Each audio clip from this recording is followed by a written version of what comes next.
Power game. అధికారం కోసం అన్ని ఈక్వేషన్లు వర్కౌట్ చేస్తూ పదునైన ప్లానింగ్ చేస్తుంటారు లీడర్లు.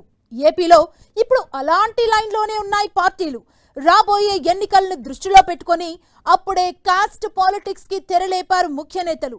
తటస్థ ఓటర్లను తమ సాలిడ్ ఓటు బ్యాంకుగా మలుచుకునే గేమ్ ని స్పీడప్ చేశాయి పార్టీలు. ఓవైపు గిరిజన ఓట్లపై గురిపెట్టిన కూటమి, మరోవైపు ఆర్యవైశ్యుల సెంట్రిక్ గా కీలక డెసిషన్స్ తీసుకుంటోంది. అటు బాబు ఇటు పవన్ వ్యూహాలు, కూటమి ప్లాన్లు సక్సెస్ అయ్యేనా?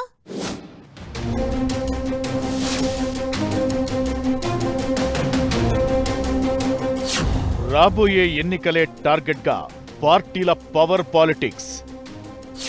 అప్పుడే కాస్ట్ పాలిటిక్స్ కు తెరలేపిన కూటమి లీడర్లు.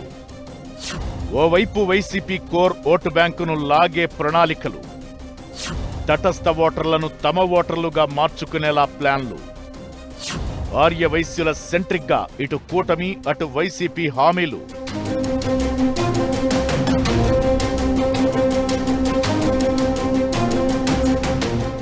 రాజకీయం అధికారం కోసం ఆడే అసలైన గేమ్. పవర్లో ఉన్న పార్టీ మళ్లీ అధికారంలోకి రావాలనుకుంటుంది.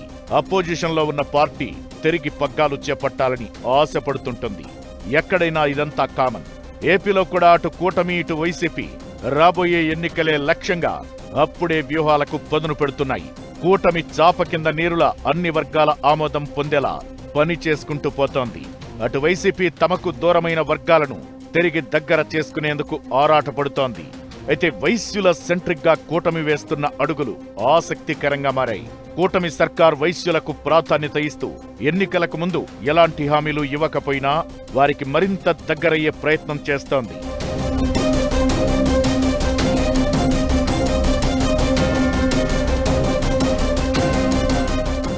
ఏపీలో 5 నుంచి 8% ఉన్న వైశ్యులు తటస్థ ఓటర్లుగా ఉంటారు.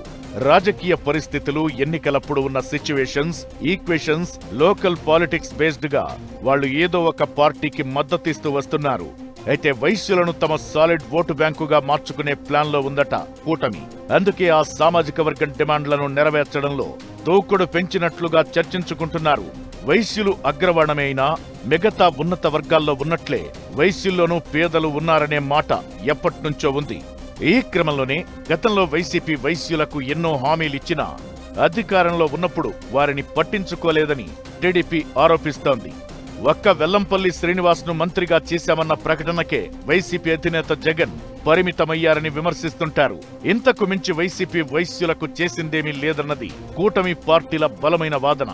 ఈ నేపథ్యంలో తాము వైశ్యులకు దగ్గరయ్యేందుకు ఏకంగా రాజధాని అమరావతిలో వైశ్య సామాజిక వర్గానికి చెందిన అమరజీవి పొట్టి శ్రీరాములు విగ్రహాన్ని ఏర్పాటు చేశారన్న చర్చ జరుగుతోంది. ఎప్పట్నుంచో ఉన్న వైశ్య సామాజిక వర్గం డిమాండ్ను ఆగమేఘాలపై అమలు చేశారు. కేవలం 6 నెలల టైంలోనే అమరావతిలోని మెయిన్ ఏరియాలో 58 అడుగుల అమరజీవి విగ్రహాన్ని ఆవిష్కరించారు.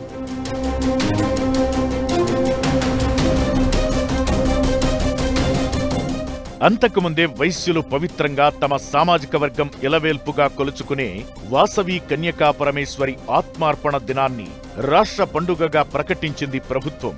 ఇది నిజానికి 30 ఏళ్ల నాటి డిమాండ్. గతేడాది కూటమి సర్కార్ వారి కలను సాకారం చేసింది.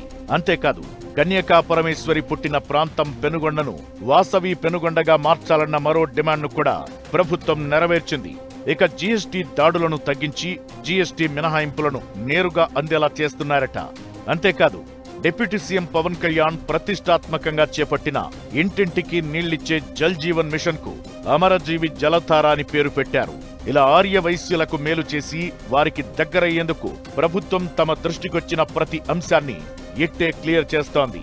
వైసీపీకి బ్యాక్ బోన్ గా ఉన్న గిరిజన ఓట్లపై పవన్ కళ్యాణ్ గురిపెడితే ఇటు తటస్థుల మనసు గెలుచుకునేందుకు చంద్రబాబు వ్యూహాలు అమలు చేస్తున్నారన్న టాక్ వినిపిస్తోంది. రాబోయే ఎన్నికలే లక్ష్యంగా కూటమి పార్టీలు వేస్తున్న ప్లాన్లు ఎంతవరకు వర్కౌట్ అవుతాయో చూడాలి మరి.